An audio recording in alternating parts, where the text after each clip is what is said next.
This shot is not being cued straight.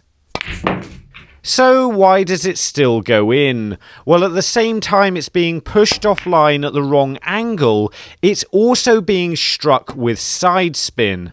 Of course, side spin deflects the cue ball offline in the opposite direction to which it's struck, and these two forces can perfectly balance each other out, as long as you have the skill to judge the shot perfectly. But you don't need to work any of this out if you cue the ball straight.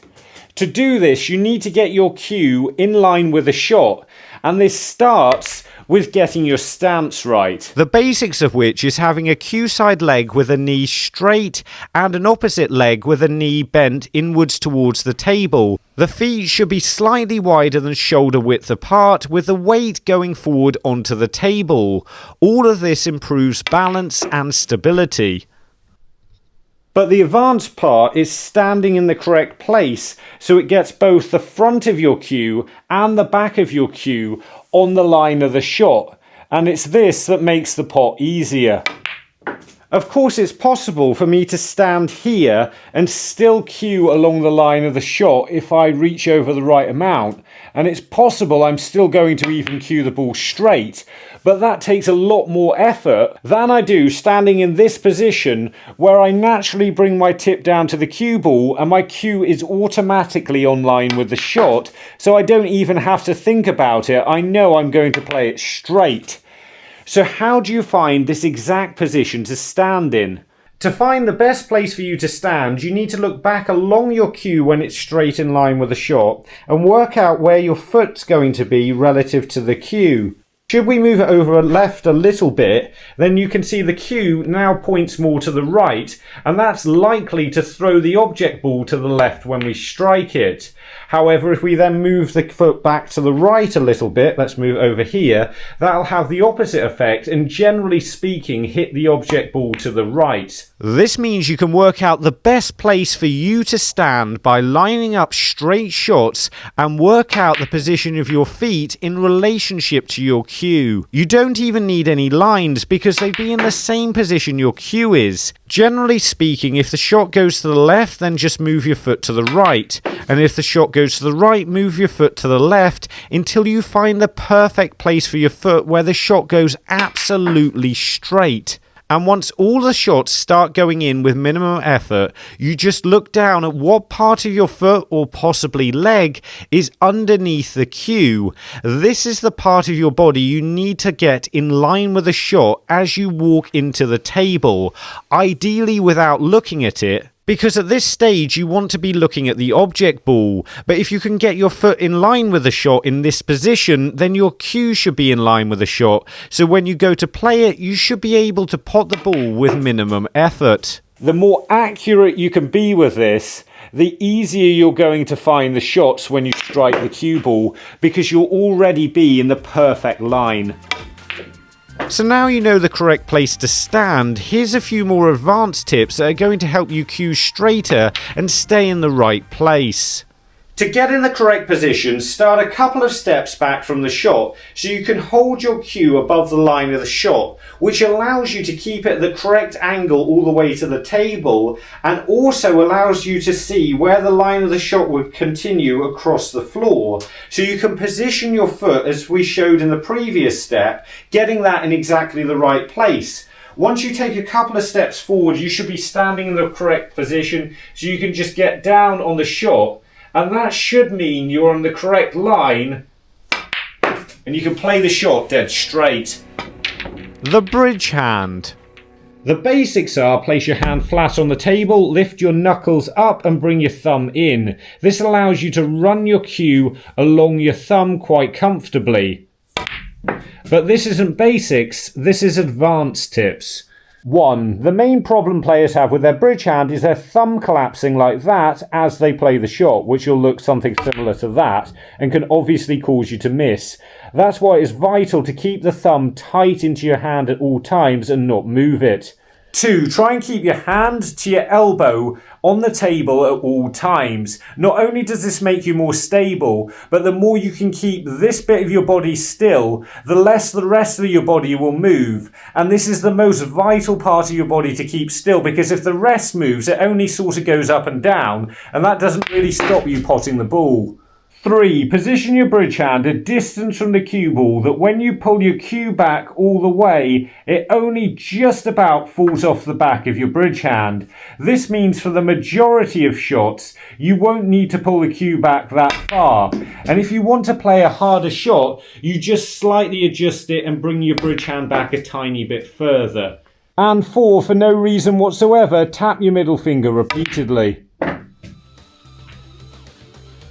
The cue arm. Ideally you want your cue arm to be as vertical as possible, but don't worry too much if it's slightly out, as it is for most players, and it really doesn't make that much difference. What does make a difference is if your cue arm is at a vertical angle to the floor like this when you're touching the cue ball. If you can get this right, then that gives you the equal distance to pull the cue back and then push it through again. And this means when you have a different bridge length, you need to change the position you hold the cue. As if I hold it in the same place again, my arm's too far back. So I need to adjust it because my bridge distance isn't quite as far. So that hopefully now my arm is vertical to the floor again. And once again, I have an equal distance to pull the cue back and push it through. Which obviously means if you're using a longer bridge distance, you have to then move your hand back so it's vertical again. You just need to get this right on every single shot you play, so your arm's always pointing vertically down at the floor. The advanced tip is about power shots, because you don't want to be thinking about power shots like you're throwing a shot put, like you're shifting a heavy object with a lot of force. Instead, you want to be thinking about the shot like you're moving a lightweight object very fast, like you're trying to throw a dart as far as possible. So you want to be generating a lot of cue speed, but not necessarily force. And if you get this right, it can allow you to be a lot more accurate while still getting a lot of power behind the ball and getting the cue ball down the table for this red here. Just about made it. Cueing distance.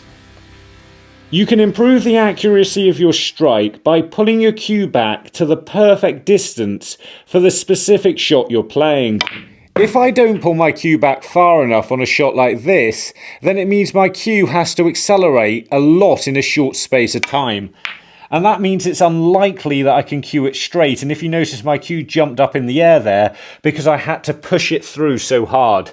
And if I try to play a softer shot with a long backswing, I can end up pushing the cue through too slowly, and this can cause it to wobble offline very easily because it's not moving very fast. As the cue moves forward, it's going to accelerate. So depending on the power of the shot, you want to modulate the amount the cue comes back, so it's always accelerating at roughly the same speed. This means on a slower shot like this one, I pull the cue back less, and it'll give me more of a consistent acceleration, and that should help me cue straighter. Body position. This is a strange one, but no one ever thinks how much their torso can rotate. Look how much it would change the shot if I got into this position.